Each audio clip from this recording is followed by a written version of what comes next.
یاد رکھیے امارت شرعیہ کوئی گدی نہیں جو وراثت میں چلے، یہ نبی کی نیابت ہے، یہ امانت ہے۔ ہمیں رشادی، قاسمی، مفتاحی، ندوی یا مظاہری کی تختیوں سے غرض نہیں ہے۔ تاریخ گواہ ہے کہ کوڑے برسانے والے مٹ گئے لیکن کوڑے کھانے والے آج بھی امام۔ السلام علیکم ورحمۃ اللہ وبرکاتہ۔ قبل اس کے کہ میں اصل موضوع کی تلخیوں کی طرف آؤں، ایک وضاحت اللہ کو گواہ بنا کر کرنا چاہتا ہوں تاکہ کل کوئی یہ نہ کہے کہ یہ گفتگو شخصیت پرستی کا شاخسانہ ہے۔ میں اپنی کم مائیگی اور اپنی بساط سے خوب واقف ہوں۔ اس عظیم منصب یعنی امارت شرعیہ پر لب کشائی کرنا مجھ جیسے طفل مکتب کے لیے چھوٹا منہ بڑی بات جیسا ہے۔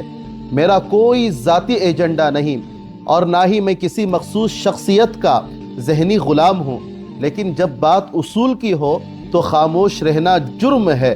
ہم نے حق کو شخصیات سے پہچاننا نہیں سیکھا بلکہ شخصیات کو حق کی کسوٹی پر پرکھنا سیکھا ہے۔ آج میری زبان سے جو بھی نکلے گا وہ کسی کی محبت یا مخالفت میں نہیں بلکہ امارت کے تقدس کی حفاظت کے لیے ہوگا۔ لوگ کہتے ہیں امیر اسے بناؤ جس پر سب کا اتفاق ہو، جس پر کوئی انگلی نہ اٹھائے۔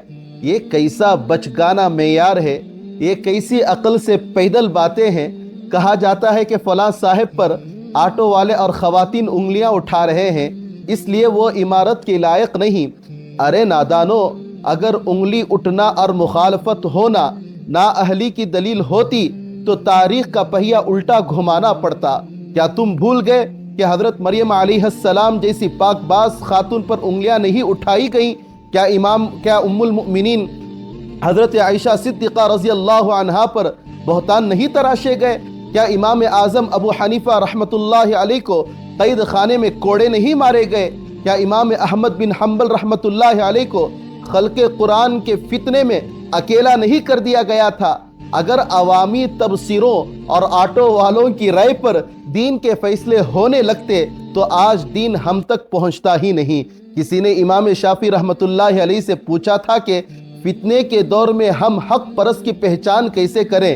تو امام صاحب نے تاریخی جواب دیا تھا، اتبع سہام العدو فہی ترشدک الی اہل الحق، یعنی دشمن کے تیروں کا پیچھا کرو، وہ تمہیں حق والوں تک پہنچا دیں گے۔ لہٰذا جس درخت پر پتھر برس رہے ہو سمجھ جاؤ پھل اسی پر لگا ہے، جس شخصیت پر ہر طرف سے یلغار ہو سمجھ جاؤ کہ باطل کو تکلیف اسی مرد حق سے ہے۔ سب کو خوش رکھنا تو منافق کی نشانی ہے۔ مومن کی شان تو یہ ہے کہ وہ لا یخافون لومۃ لائم کی تصویر ہوتا ہے، اور یہ جو دلیل دی جا رہی ہے کہ پہلے تینوں عمراء ایک ہی ادارے یعنی سبیل الرشاد سے تھے لہٰذا چوتھا بھی وہیں سے ہو، یہ منطق اسلامی نہیں خاندانی ہے۔ یاد رکھیے امارت شرعیہ کوئی گدی نہیں جو وراثت میں چلے، یہ نبی کی نیابت ہے، یہ امانت ہے۔